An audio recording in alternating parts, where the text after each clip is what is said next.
cuerpo al alma, como Centro Integral de Educación Corporal y Emocional, parte desde una cuestión muy personal que al haber sido yo atleta de atletismo, corriendo y saltando en alto, con entrenamientos aeróbicos muy importantes, de pronto me enfermé de no se sabía qué y yo no podía hacer nada de lo aeróbico porque perdía la energía, ¿sí?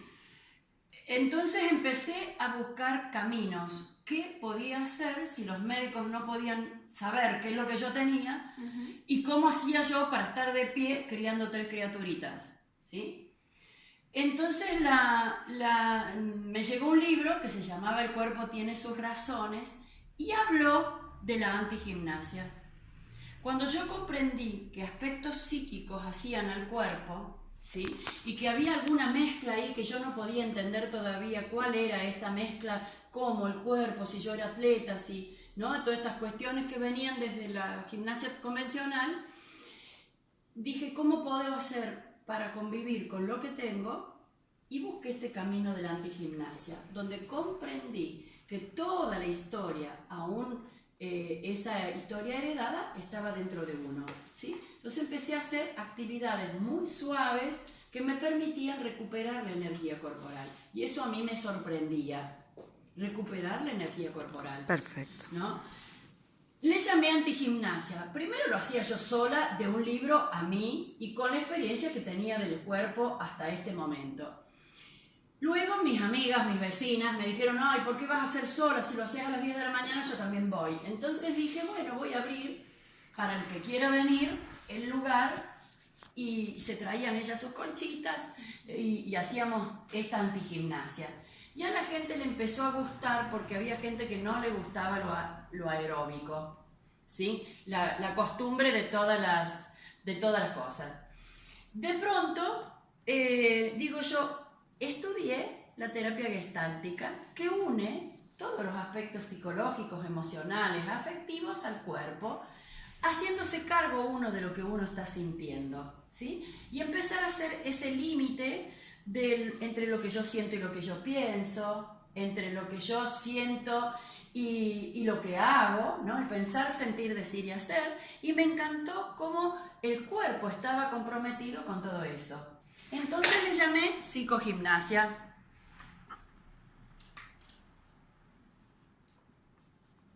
Le llamé psicogimnasia, ¿sí? Cuando empecé a dar la psicogimnasia, donde hacía hincapié entre ejercicios corporales y ejercicios emocionales, donde la persona se encontraba con algunos aspectos de su historia, que tenían miedo, que sentían angustia, que tenían tristeza, y desde la respiración descubrimos que podían transitarlo en el cuerpo y dejar vibrar la tristeza, dejar vibrar la rabia, dejar vibrar o tener cosas ocultas en el inconsciente que aparecían en ese momento. A la gente le encantaba y siempre tenía grupos mixtos de diversas edades, y entonces me gustaba profundizar sobre esta terapia gestáltica, ¿sí? En ese entonces era como una locura para el momento porque todos me decían que hacía algo raro y había hasta periodistas que se burlaron de mí diciendo, oh, ¿qué es eso? ¿Sí? ¿En qué año estás hablando? Estoy hablando en el año 80. ¿Sí? 80, del 80 al 85. Como por el año 89 o un poquito más, un poquito antes, apareció el Canal Infinito, que empezaron a hablar de todas las cosas, ¿sí? Algunos me consideraban innovadora y otros se burlaban, porque decían, ¿qué? ¿Usted me va a decir que la conciencia corporal? Bueno, en el camino fui encontrando distintos autores que hablaban de esto, como Leutonía, Gerda Alexander, que crea un método de trabajo que partía también desde estos aspectos tranquilos del cuerpo, de la conciencia, de la percepción. Entonces empecé a darme cuenta que esto que estaba haciendo la psicogimnasia era más profundo que solo una cuestión de experiencia, era más bien vivencia para corregir los caminos de su vida. Por eso me gustó la terapia gestáltica, porque se definía como un camino de vida, Y eso me gustaba, porque digo, bueno, si es un camino de vida, uno se va conociendo, va madurando distintos aspectos y se va haciendo cargo del cuerpo, que soy yo, ¿no? Partíamos desde Thérèse Bertherat, que decía, el cuerpo es mi primer casa para habitar. Y realmente era para habitar mi primer casa, ¿no?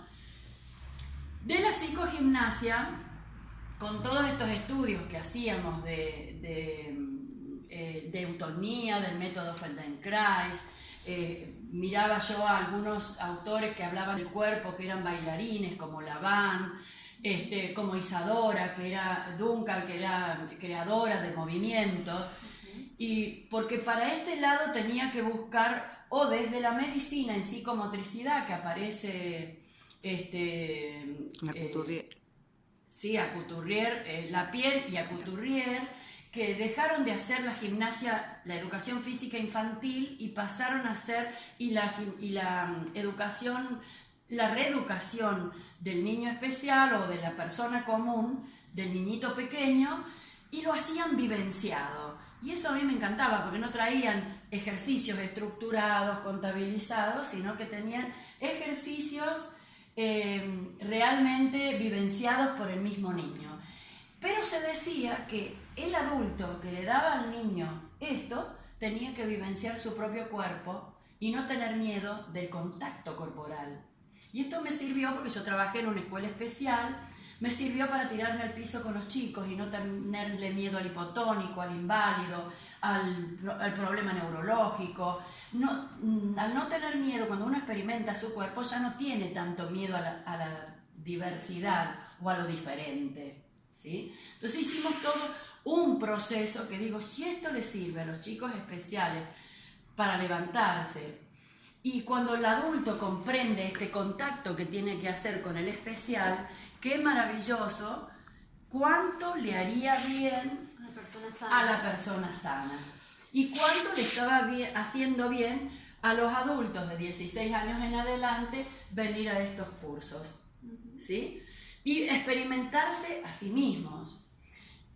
Entonces la inteligencia se despierta desde mi ser y no desde los intelectos, que yo recibo permanentemente formación intelectiva, ¿no? Que sé lo que pienso pero no lo que siento.